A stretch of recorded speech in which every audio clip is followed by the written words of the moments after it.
The power of self-concept.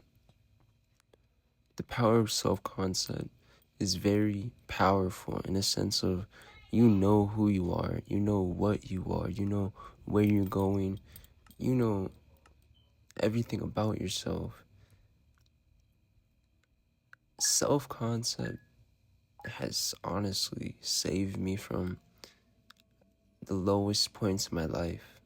Because at the lowest points of my life, I would want to give up, but then I would think about like who I would become if I didn't give up. Who I would become if I kept on going in that thought process of if I lived through this, imagine who you would be, imagine how you would be. It is so powerful being able to visualize yourself ahead of time in a way of you're anxious, visualize yourself, imagine yourself ahead of time, how you would be if you survived that.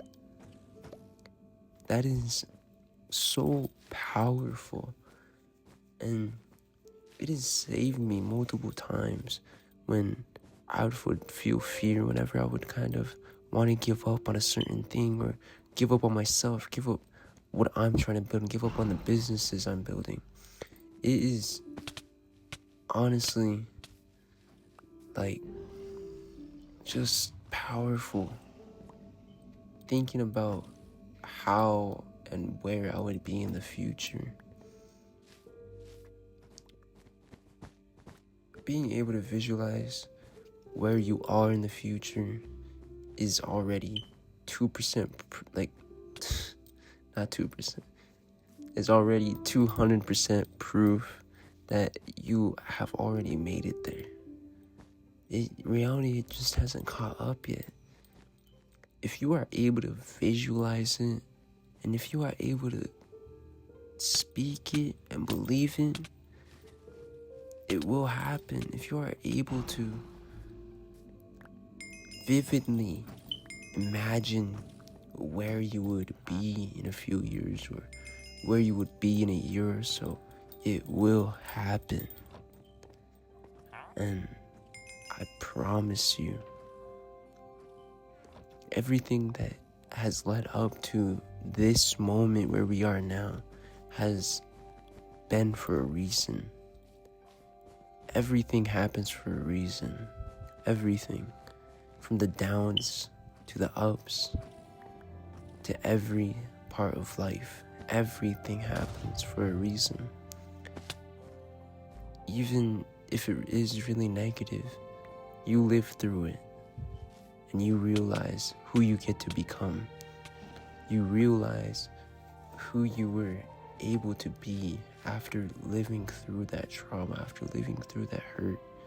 You realize who you are in the hurt and the comeback you get to have from being and recognizing that trauma and healing it.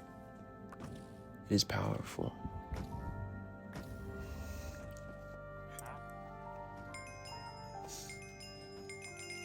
Being able to visualize you living through every negative part that is hard, that is hurting you day by day, it will all work out in the end.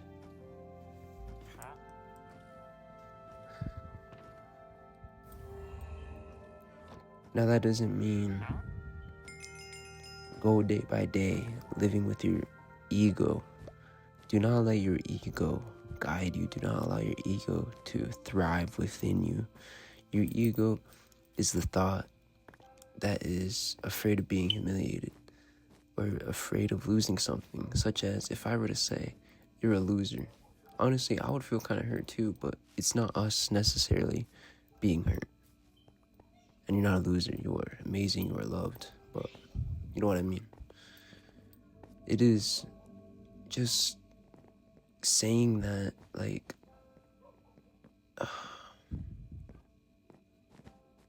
lost my thought process for a second. Oh my gosh, I just had the biggest brain fart ever.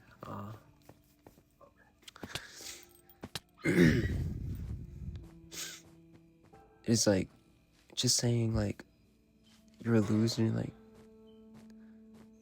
if your ego really hates it, you would feel hurt, you know? And it's good to really detach yourself from the ego, to know that you are not your ego. You are more than that. You are a state of being, a state of consciousness. You are not your thoughts. You are not the physical. You are not your touch. You are not your five senses. The five senses are only there because of the brain. The brain sends signals to the five senses, which we receive. So use those five senses in a way of not thinking but knowing. Instead of trying to think, okay, I have to know about this, let go of it. Just let go of the thought. Let go of what kind of perspective that you kind of have about it. The point is to not have a perspective. The point is to allow. Let go and just allow yourself to be in a state of pure awareness.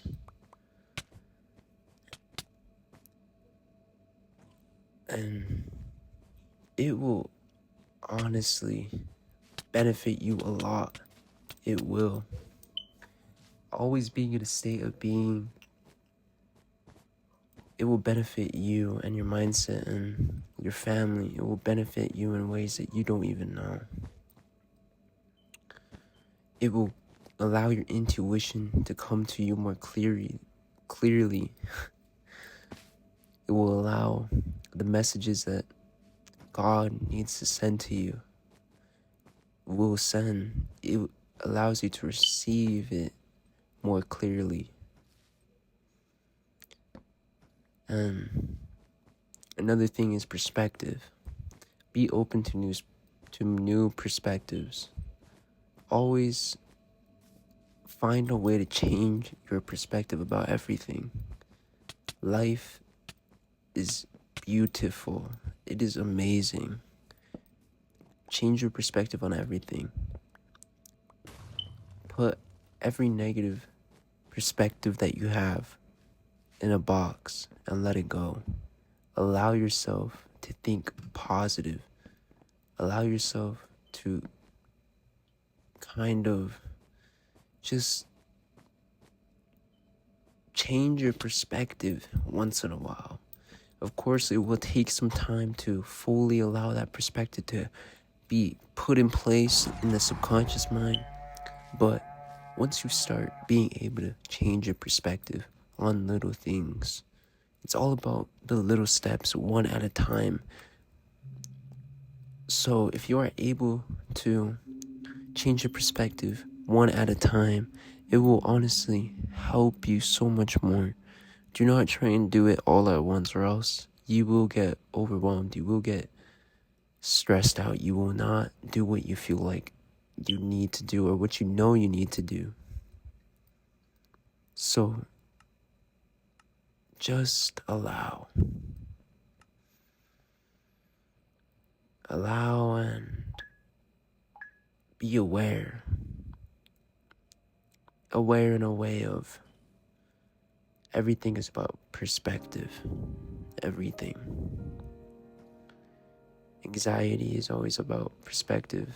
Life is always about perspective. Everything that we do, it's always about the perspective of our mind. If you're afraid to go after something, it is not necessarily you, it is your perspective. So you need to change your perspective. And in that, you get to be aware and enjoy life in the most positive ways ever. In the way God was intending for you to enjoy life. But peace out. And you guys have an amazing, blessed rest of your guys' day. Thank you.